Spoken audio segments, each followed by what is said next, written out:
The gentleman from Texas, Mr. Gohmert. Thank you. And do appreciate all the witnesses being here. And I do think we all agree. I'm not sure all agree that all agree, but I think we all agree. No one should have to suffer like any of you have, your children, family members. Nobody should. It is outrageous. And in this effort of trying to bring people together, go back to the words of Abraham Lincoln, at least it's attributed, if you look for the bad in people expecting to find it, you most assuredly will. It's also true you look for the good in people, you're going to normally find something.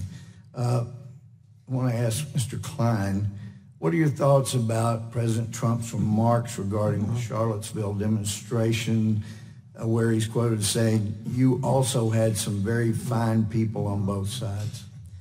Well, I'm glad you asked that, because the media has really completely distorted the truth of that episode.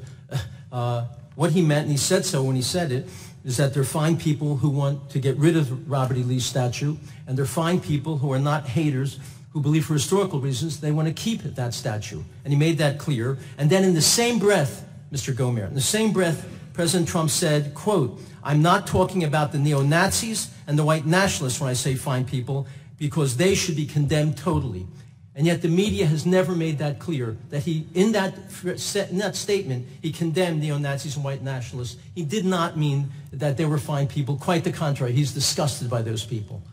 Thank you. And, you know, I look forward to the day when Martin Luther King Jr.'s dream is a reality, where we judge people by the content of their character, not the color of their skin. But I'm amazed how many times when there's an objection to something someone says, that if the person making the objectionable comment happens to be black or Jewish, then you're a racist or you're anti-Semite. And I've been amazed, Mr. Klein, the Anti-Defamation League has called you, as I understand, a Jewish person to be anti-Jewish.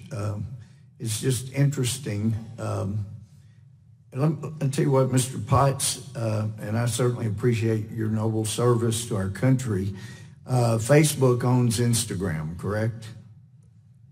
Thank you, Congressman. Yes, Facebook does own Instagram. Yeah, and do they have the same, does Instagram have the same standards as Facebook?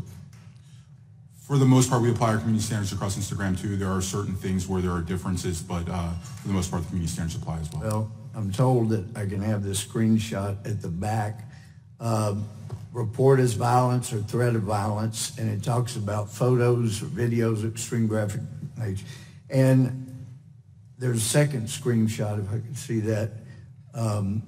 Here you have someone that's calling, "We crush the United States under our feet," etc. That was reported, and within a minute, the report came back from Instagram that there's no problem here. Basically, these aren't the drones you're looking for, just move on.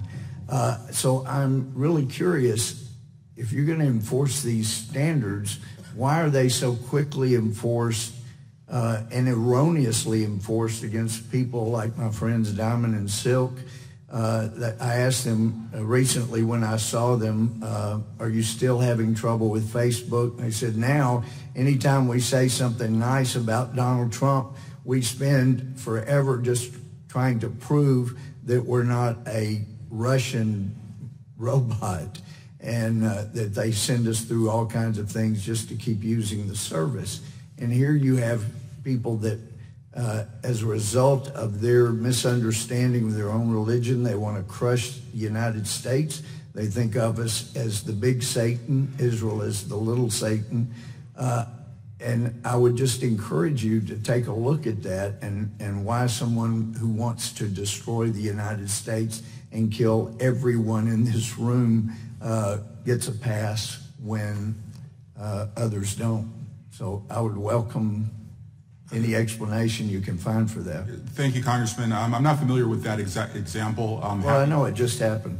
Happy to get that back to my team to make sure that we look and review that. Thank you. Any calls of violence that target people based off of their nationality, their ethnicity. Well, I know their it's the religion. way it's supposed to be. We would remove it. I just unfortunately am not familiar with that case, but that does go against our principles. Understand. My time's expired.